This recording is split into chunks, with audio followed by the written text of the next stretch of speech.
E é importante relembrar que alguns dias atrás a minha realidade era bebida todos os dias, drogas e situações desastrosas e desgraçadas que eu vivia.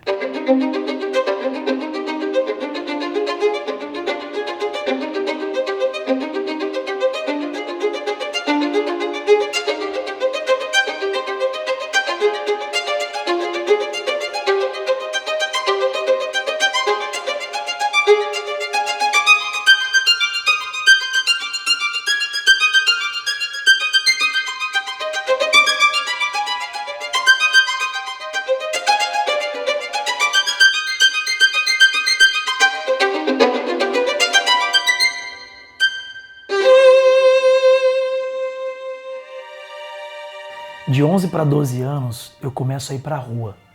Começo a sair, começo a ter alguns eventos, começo a conhecer esse leque que é a rua. E ali eu descubro que, ao chegar tarde de alguns eventos, de algumas festas, os meus pais ficaram muito preocupados. E aí aquela criança lá do passado que sempre quis a atenção dos pais gritou dentro de mim. Quando eu começo um processo de ir para a rua, eu comecei a mentir, porque eu não queria ser confrontado pelos meus pais, nem pela minha mãe, nem pelo meu pai. E eu começo a usar da mentira como uma ferramenta para fugir daquela realidade que eu precisava viver. Quando ele estava bem gostoso mesmo, ele mentia muito, sabe? E aí me tirava do sério. Eu às vezes falava as coisas, eu estava vendo que não era verdade, né? E aí ele me tirava do sério, sim.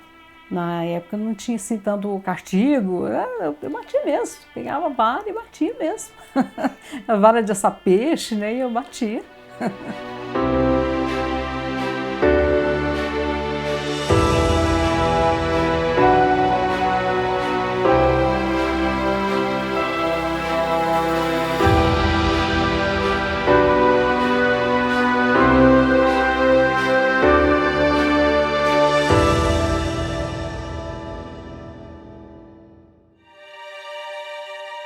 Eu percebi que tinha alguma coisa que eu fazia, que eu chamava a atenção dos meus pais.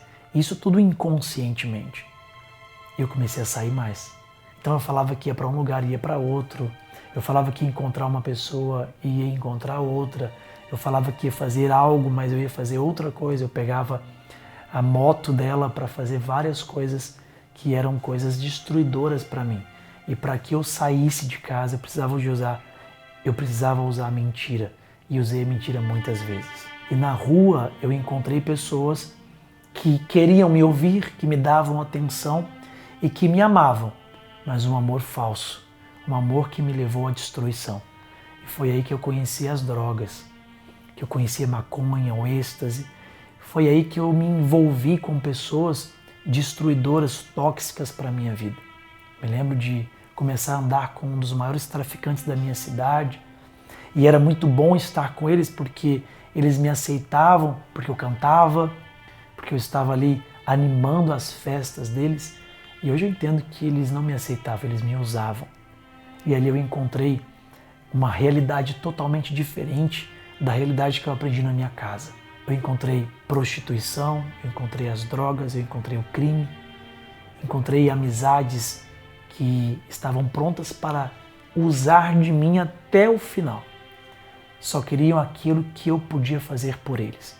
E depois não interessava mais. E aí eu me lembro que as mulheres começaram a se interessar por mim. E ali eu me encontrava com situações muito complicadas. Me encontrava com adultério, eu me encontrava com traficantes, com pessoas que usavam aquele local para a venda de drogas. Eu me encontrava com prostitutas. E nessa lanchonete eu vou crescendo e interessante, é muito forte a gente perceber a situação do local. Isso foi tão pesado e tão importante para a minha vida. Todos diziam que eu tinha uma fisionomia de uma pessoa mais velha. Então eu tinha os meus 11, 12 anos e as pessoas pensavam que eu tinha 15, 16 anos. Aquilo, de alguma forma, o exterior impactou até mesmo o meu físico. E eu me lembro que de 11 para 12 anos de idade, eu tenho ali a minha primeira experiência sexual. Uma mulher que frequentava aquela lanchonete, ela me empurrou para o banheiro e me beijou. E para mim era muito legal, porque era isso que eu via, era essa situação que eu via acontecendo ali. E aí ela marcou comigo que mais tarde, quando eu saísse da lanchonete, ela me pegaria em um lugar aqui perto da minha casa. E ela me pegou e me levou para um motel, para um lugar terrível, para minha primeira experiência sexual. Um lugar fedido, um lugar sujo, um lugar feio. A partir da primeira experiência, eu queria só mais experiências. Eu queria viver realmente o que se apresentava para mim na rua. E foi aí que eu fui conhecendo mais pessoas, me relacionando com outras pessoas e conhecendo outros amigos e amigos que me levavam a beber todos os dias. Eu cheguei em um ponto com 15 anos de idade que eu bebia todos os dias. E é interessante que eu comecei a usar da situação da lanchonete ao meu favor. Eu ia trabalhar para demonstrar para o meu pai que eu queria ajudá-lo. E ali eu pegava dinheiro da lanchonete para custear aquela situação que depois eu vivia à noite, nas festas, nas baladas, naqueles encontros com os amigos, onde a gente usava drogas. E então eu era muito bem aceito, porque por muitas vezes eu pagava aquelas situações e cada vez mais eu não entendia, mas cada vez mais eu estava me aprofundando naquela situação de destruição. Um certo dia eu estava com alguns amigos em uma casa e nós fomos ali para conversar e começamos a beber. E aquele dia foi a primeira vez que eu bebi uma bebida que era mais pesada. E nós bebemos por pouco tempo. Estava sentado bebendo e quando eu me levanto, eu descubro que eu estava muito bêbado, muito bêbado. E eu pego a garele, que é ela da minha mãe, e tento andar com essa garele para ir embora.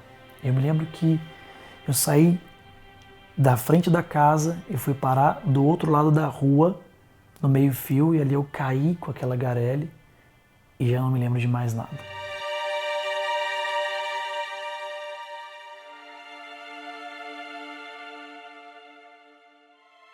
Eu acordei na cama daquela mesma casa, algumas horas depois, despertei, eu percebi que alguma coisa tinha acontecido de muito sério. Claro que eu não tinha consciência disso naquela época. Eu me lembro que as coisas ruins que eu vivia era, eu chegava em casa de madrugada. A minha mãe, ela não dormia enquanto eu não chegasse. Muitas vezes eu vi minha mãe dormindo de joelhos. Ela me recebia preocupada, dava para ver nos olhos dela que ela estava muito preocupada. E muitas vezes a minha mãe me deixava na cama, me dava uma bênção, me beijava e dava para ver que ela estava muito preocupada. E minha mãe foi muito figura de Deus para mim. De 15 para 16 anos eu sou chamado para fazer um evento, um encontro chamado Segue-me. E é interessante que eu fui para esse encontro porque eu sabia que ali dava muitos jovens, muitas meninas. Então eu fui ali para aquele encontro para curtir o final de semana. E ali naquele encontro eu realmente curti sexta, sábado e domingo. E então chegou no último momento do domingo, onde um cara diferente entrou naquele local. E eu já conhecia ele era meu primo, chamava Virgílio. E ele começou a palestrar, ele começou a contar o que havia acontecido na vida dele. E o impacto espiritual que ele viveu, que transformou por completo a vida dele. E é muito louco eu lembrar disso, porque eu lembro como se fosse hoje. Eu estava na última cadeira e algo aconteceu no meu interior que eu comecei a chorar, sem ter vontade e sem sentir o porquê que eu estava chorando. Eu me lembro que as lágrimas escorriam. E elas escorriam muito.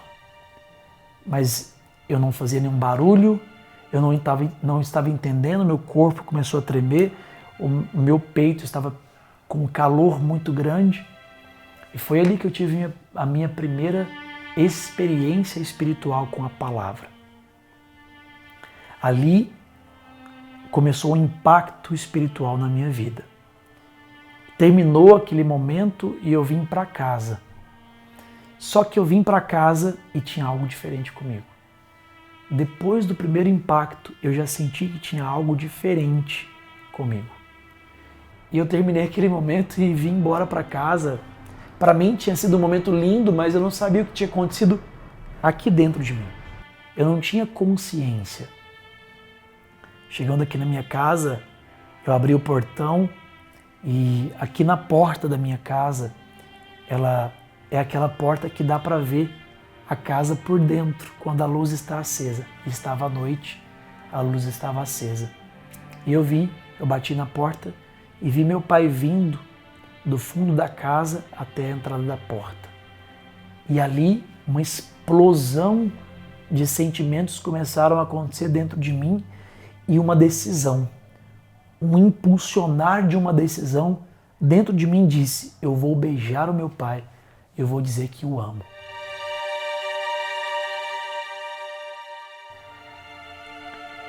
E aí meu pai abre a porta, eu abraço meu pai, eu beijo meu pai assusta, que era uma situação que não acontecia.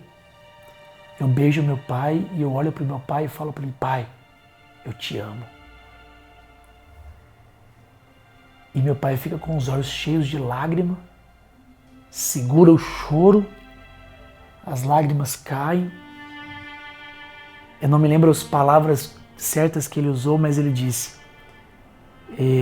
eu também te amo. Me perdoa porque eu nunca aprendi a te amar com atitudes. Mas o pai também te ama e ama muito. E ali eu fui pro meu quarto, sentei na minha cama, nessa cama em que eu fiz tantas músicas, e ali eu me senti amado por Deus, também comecei a me sentir amado pela minha família. E era ali o início de um processo tão lindo e tão profundo